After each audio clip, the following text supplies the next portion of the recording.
आज पूजा love marriage करके अपने पापा के पास आई और अपने पापा से कहने लगी, पापा मैंने अपने पसंद के लड़के से शादी कर ली है। उसके पापा बहुत गुस्से में थे, पर वह बहुत सुलझे हुए शख्स थे।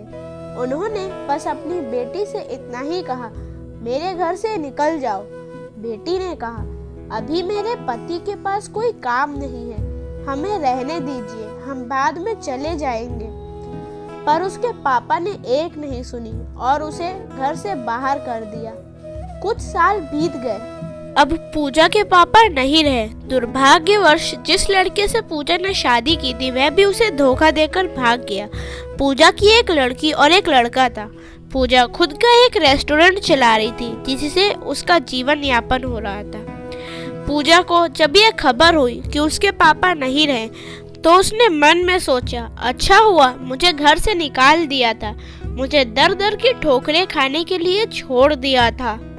मेरे पति के छोड़ जाने के बाद भी मुझे घर नहीं बुलाया, मैं तो नहीं जाऊंगी उनकी अंतिम यात्रा में। पर उसके ताऊजी ने कहा, पूजा हो आओ, जाने वाला शख्स तो चला गया, अब उससे दुश्मनी कैसी। पूजा ने पहले हाँ ना किया, फिर सोचा चलो हो आती हूँ, देखूं तो जिन्होंने मुझे ठुकराया वह मरने के बाद कैसे सुकून पाते हैं। पूजा जब अपने पापा के घर आई तो सब उनके अंतिम यात्रा की तैयारी कर रहे थे, पर पूजा को उनके मरने का कोई दुख नहीं था। बस वह अपने ताऊजी के कहने पर आई थी। अब पूजा के पापा की अंतिम यात्रा शुरू हुई। सब रो रहे थे पर पूजा दूर खड़ी हुई थी। जैसे तैसे सब कार्यक्रम निपट गए। आज पूजा के पापा की 13वीं थी। उसके ताऊजी आए और पूजा के हाथ में एक खत देते हुए उन्होंने कहा, यह तुम्हारे पापा ने दिया है, हो सके तो इसे एक बार जरूर पढ़ लेना। रात हो चुकी थी और सारे मेहमान जा चुके थे। पूजा ने वह खत निकाला और पढ़ने लगी।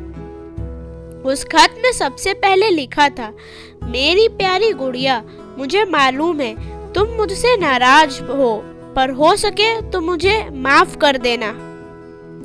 मैं जानता हूँ मैंने तुम्हें घर से निकाल दिया था, तुम्हारे पास रहने की जगह नहीं थी, तुम दर दर की ठोकरें खा रही थी, पर मैं भी उदास था, तुम्हें कैसे बताऊं। याद है तुम्हें जब तुम 5 साल की थी तब तुम्हारी माँ हमें छोड़कर चली गई थी, तब तुम कितना रोती थी, मेरे बिना सोती नहीं थी, रातों में उठकर रोती थी, तब मैं भी तुम्हारे साथ सारी रात जागता था। याद है तुम्हें जब तुम्हें बुखार आता था तब मैं सारा दिन तुम्हारे पास बैठा रहता था, मन ही मन रोता था पर तुम्हें हंसाता था ताकि तुम ना रो, वरना मैं रो पड़ता था। वह तुम्हारी पहली बार हाई स्कूल की परीक्षा, तुम रात भर पढ़ती थी और मैं सारी रात तुम्हें चाय बना कर देता था। तुम्हारा वह रातों को घर देर से आना, डिस्को जाना, लड़कों के साथ घूमना, इन सब बातों को मैंने कभी गौर नहीं किया, क्योंकि जिस उम्र में तुम थी उस उम्र में यह सब थोड़ा बहुत होता है। पर एक दिन तुम ऐसे लड़के से शादी कर घर आई, वह भी उस लड़के से जिसके बारे में तुम्हें कुछ पता भी नहीं था। तुम्हारा पापा हूँ, मैंने उस लड़के के बारे में सब पता किया। उसने ना जाने वासना और पैसों के लिए कितनी सारी लड़कियों को धोखा दिया था, पर तुम तो उस वक्त प्रेम में अंधी थी। तुमने मुझसे नहीं पूछा और सीधे शादी करके आ गई।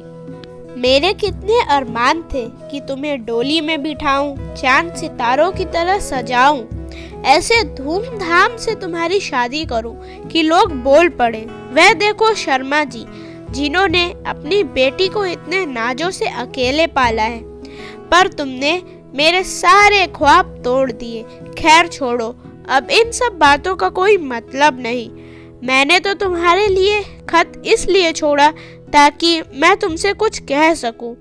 मेरी गुड़िया, अलमारी में तुम्हारी माँ के गहने और मैंने जो तुम्हारी शादी के लिए गहने खरीदे थे वे सब रखे हैं। 3-4 घर और कुछ जमीनें हैं, मैंने सब तुम्हारे और तुम्हारे बच्चों के नाम कर दिए। कुछ पैसे बैंक में हैं जो तुम बैंक जाकर उन्हें निकाल लेना। और आखिर में बस इतना ही कहूँगा मेरी गुड़िया, काश तुमने मुझे समझा होता। अंत में बस इतना ही कहूँगा मेरी गुड़िया, जिस दिन तुम शादी के जोड़े में घर आई थी ना, तुम्हारा बाप पहली बार टूटा था।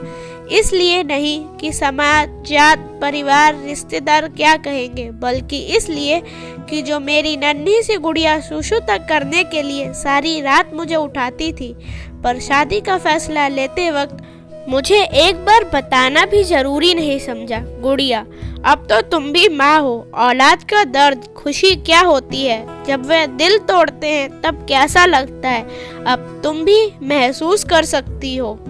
पर ईश्वर से मैं प्रार्थना करूंगा कि तुम्हें कभी वे दर्द ना देखना पड़े।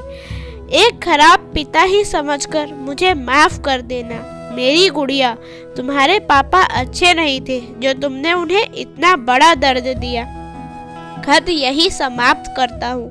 हो सके तो मुझे माफ कर देना। और खत के साथ एक ड्राइंग लगी हुई थी जो खुद कभी पूजा ने बचपन में बनाई थी और उसमें लिखा था आई लव यू मेरे पापा। इतने में उसके ताऊजी आ गए। पूजा ने उन्हें रोते रोते सब बताया, पर एक बात उसके ताऊजी ने बताई। उसके ताऊजी ने कहा, पूजा, वह जो रेस्टोरेंट खोलने और घर खरीदने के पैसे मैंने तुम्हें दिए थे, वह मेरे नहीं थे, बल्कि तुम्हारे पिताजी ने मुझसे तुम्हें दिलवाए थे। दोस्तों, पूजा के पापा को सुकून मिलेगा या नहीं मुझे नहीं पता, पर उस खत को पढ़ने के बाद शायद पूजा को सारी जिंदगी सुकून नहीं मिलेगा। आखिर में बस इतना ही कहूंगी कि लव मैरिज करना कोई गलत बात नहीं है। यदि आप इसमें अपने माता पिताजी को भी शामिल कर ले तो अच्छा रहेगा, क्योंकि पत्थर से पानी निकल जाता है। वह तो माँ बाप है ना, कब तक नहीं मानेंगे। दोस्तों, इस वीडियो को लेकर आपकी क्या राय है, नीचे कमेंट करके ज़रूर बताएं। अगर आपको यह वीडियो अच्छी लगी हो तो लाइक करिए, शेयर करिए ज़्यादा से ज़्यादा लोगों तक, और ऐसे ही इंस्पिरेशनल वीडियोस के लिए हमारे चैनल को सब्सक्राइब करिए। वीडियो को पूरा देखने के लिए थैंक